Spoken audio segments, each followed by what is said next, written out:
நாளைக்கான வீடியோ தாங்க வந்திருக்கு. வீடியோ வந்து சூப்பரா இருந்துச்சு அப்படின்னு தாங்க சொல்லணும். வீட்ட விட்டு கோவிச்சுக்கிட்டு நம்ம ரகுராம் இருக்கார்ல, அவர் வந்து போயிட்டாரு அப்படின்னு தாங்க சொல்லணும். இன்னொரு பக்கம் பார்த்தா, நம்ம இவங்க தனா வந்து வின் பண்ணியிருக்காங்கல்ல, அதனால வந்து கலெக்டரே வந்து அவங்களுக்கு வந்து பாராட்டு விழா வந்து அரேஞ்ச் பண்ணியிருக்காங்க அப்படின்னு தாங்க சொல்லணும். அதெல்லாம் பார்க்குறோம். சேனலை மட்டும் மறக்காம லைக் அண்ட் சப்ஸ்கிரைப் மட்டும் பண்ணிருங்க. ஃபர்ஸ்ட் எடுத்த உடனேயுமே வந்து காலையில எந்திரிச்சு பார்த்தா, வீட்ல வந்து நம்ம ரகுராம் வந்து காணோம். அவர் வந்து வீட்ட விட்டு போயிட்டாரு. யார்ட்டயுமே சொல்லாம, ஒரு நாள் ஃபுல்லா யார் பேசியுமே எதுவுமே பேசல. அமைதியாவே இருந்தாரு. காலையில எந்திரிச்ச உடனே மனசு சரியில்ல அப்படின்னு சொல்லிட்டு வீட்ட விட்டு அவர் வெளியில போற மாரி தான் காட்டிக்கிட்டு இருக்காங்க. அவர் வெளியில வெளியில போனது யாருக்குமே தெரியாது. வீட்ல எல்லாருமே வந்து தேட ஆரம்பிச்சுடுறாங்க.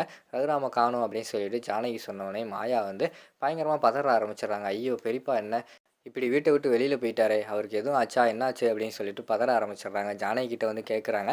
என்ன பெரியம்மா? என்ன நடந்துச்சு? அப்படிங்கிற மாரி கேட்குறாங்க. இல்ல மாயா, நான் வந்து சாப்பிட சொன்னேன். அவர் வந்து சாப்பிடவே இல்ல. என்ன பண்றதுன்னே தெரியல. அமைதியாவே இருந்தாரு.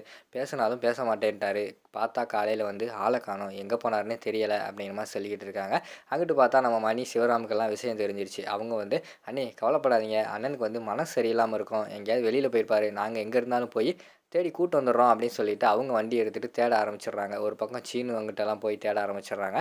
எல்லா இடத்துலையுமே தேடி பார்க்காங்கங்க. அவர் வந்து காணோம். கொஞ்ச நேரத்தில் வந்து வீட்டில் பதட்டமாவே இருக்கு. என்ன காணோம்? ரகுராம் வந்து எங்கே போனார் அப்படின்னு சொல்லிட்டு தெரியலையே அப்படின்னு சொல்லிட்டு பதட்டமாவே எல்லாருமே இருக்கிற மாரி காட்டுறாங்க. கொஞ்ச நேரம் கழிச்சு ரகுராம் வந்து அவரே வீட்டுக்குள்ள வந்துடுறாரு. வீட்டுக்குள்ள வந்தோனே, "அண்ணா எங்கண்ணே போனீங்க? எங்கண்ணே போனீங்க?" அப்படின்னு சொல்லிட்டு சிவராமு எல்லாருமே கேட்க ஆரம்பிச்சுடுறாங்க.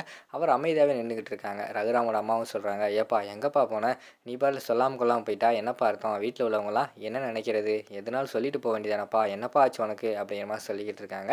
அமைதியாவே இருக்கிற மாரி தான் காட்டிக்கிட்டு இருக்காங்க. அங்க பார்த்தா, நம்ம இவங்க பத்மா வந்து கூட கொஞ்சம் வந்து எரியிற தீயில வந்து எண்ணெய ஊத்துவாங்க அப்படின்னு சொல்லுவாங்கல்ல. அது மாரி வந்து அவங்க வந்து சொல்லிக்கிட்டு இருக்காங்க. என்ன பண்றது? ஆசை ஆசையா வந்து சின்ன வயசுலேருந்து வளர்த்த அவங்க பொண்ணு வந்து இப்படி சொல்லாம போயிட்டாளேன்னு சொல்லிட்டு, அண்ணனுக்கு கவலை இருக்கத்தானே செய்யும். அதனால தான் அண்ணன் இப்படிலாம் பண்ணிட்டாங்க அப்படிங்கிற மாரி சொல்லிக்கிட்டு இருக்காங்க.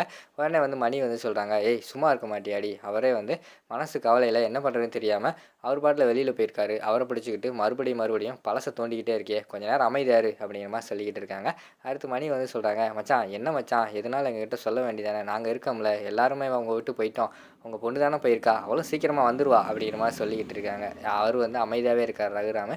அங்கிட்டு பார்த்தா ஜானகி வந்து சொல்றாங்க, "ஏங்க என்னங்க யார் என்ன பேசினாலும் பேச மாட்டேங்கிறீங்க. இப்படி அமைதியாவே இருந்தா என்னங்க அர்த்தம்? நேத்துல இருந்து நீங்க ஒரு நாள் ஃபுல்லா சாப்பிடவே இல்ல. இப்படி சாப்பிடாம இருந்தா என்ன அர்த்தம்? வயிறு என்ன ஆகுறது? ஒழுங்கா வந்து சாப்பிடுங்க." அப்படிங்கிற மாரி சொல்றாங்க. அவங்க பாட்டுல ஆளாளுக்கு ஒண்ணு ஒண்ணு பேசிக்கிட்டு இருக்காங்க. ரகுராம் வந்து அவர் பாட்டுல அமைதியா நிக்காரு. அவர் பாட்டுல நடந்து விறுவிறுன்னு ரூமுக்குள்ள போற மாரி தான் காட்டிக்கிட்டு இருக்காங்க. அதுக்கடுத்து பார்த்துட்டா கொஞ்ச நேரத்துல வெளியில இருந்து கலெக்டர் ஆஃபீஸ்லேருந்து ஆள் வர மாரி தான் காட்டுறாங்க. உள்ளே வந்தோடனே, "யாருங்க உங்களுக்கு என்ன வேணும்?" அப்படிங்கிற மாரி சொல்றாங்க. "நாங்க வந்து கலெக்டர் ஆஃபீஸ்லேருந்து வந்திருக்கோம்." அப்படிங்கிற மாரி சொன்னோனே, "சொல்லுங்க என்ன விஷயம்?" அப்படின்னு சொல்லிட்டு ஜானகி வந்து கேட்குறாங்க. "இங்க தனங்கிறது யாரு? இந்த வீட்ல தானே இருக்காங்க." அப்படிங்கிற மாரி சொல்றாங்க. "ஆமா, தனம் வந்து இந்த வீட்டு பொண்ணு தான். ஆனா இப்ப இந்த பொண்ணு இங்க இல்ல.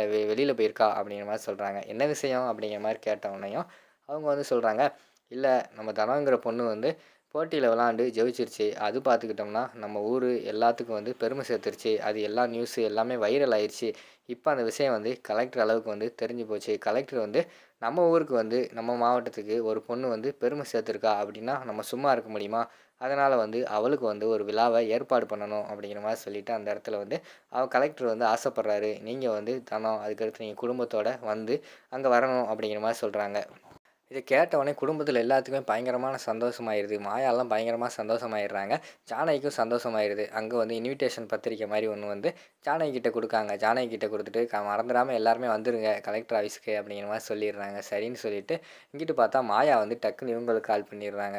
தனத்துக்கு வந்து கால் பண்ணி, "ஏய் உனக்கு விஷயம் தெரியுமா? கலெக்டரே வந்து உனக்கு வந்து ஒரு ஃபங்ஷன் அரேஞ்ச் பண்ணியிருக்காரு. உன்னைய வந்து பெருமைப்படுத்தணும்." அப்படின்னு சொல்லிட்டு அவர் அரேஞ்ச் பண்ணியிருக்காரு. இன்னைக்கு தான் வந்து பத்திரிக்கைலாம் வச்சுட்டு போயிருக்காங்க அப்படிங்கிற மாரி சொல்றாங்க. தனத்துக்கு வந்து பயங்கரமான சந்தோஷமாயிருது. "நிஜமாவா?" அப்படிங்கிற மாரி சொன்னோனே, "ஆமா நிஜமா தான். வீட்ல எல்லாருமே பயங்கரமான சந்தோஷத்துல இருக்காங்க." அப்படிங்கிற மாரி சொன்னோனே, "அப்பா என்ன பண்றாரு? அப்பா சந்தோஷம் தானே?" அப்படிங்கிற மாரி கேட்டோனே, "இல்ல பெரியப்பா வந்து இன்னும் உன்னையவே நெனச்சு ஃபீல் பண்ணிக்கிட்டு இருக்காரு. அவரு சந்தோஷமா இல்ல." அப்படிங்கிற மாரி சொல்லிக்கிட்டு இருக்காங்க. "எப்படியாவது அப்பாவ வந்து அந்த ஃபங்ஷனுக்கு கூட்டு வாங்க. நான் அப்பா கிட்ட பார்த்து பேசணும். எனக்கு அப்பாவ பார்க்கணும் போல இருக்கு." அப்படின்னு சொல்லிட்டு தனா வந்து சொல்றாங்க.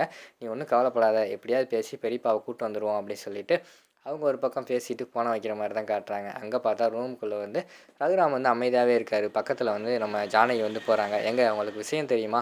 கலெக்டர் ஆஃபீஸ்லேருந்து வர சொல்லியிருக்காங்க. நம்ம பொண்ணு தனம் வந்து ஊருக்கே பெருமை சேர்த்துருக்கா. அவளுக்கு ஒரு ஃபங்ஷன் நடத்தணும்." அப்படின்னு சொல்லிட்டு கலெக்டர் ஆஃபீஸில வந்து கலெக்டரே கூப்பிட்டுருக்காருங்க அப்படின்னு சொல்லிட்டு பத்திரிக்கை நீட்டுற மாரி தான் காட்டுறாங்க. ரகுராம் வந்து அமைதியாவே உட்காந்துருக்காரு. அதோட பார்த்துக்கிட்டிங்கன்னா இந்த எபிசோட முடிச்சிடுறாங்க.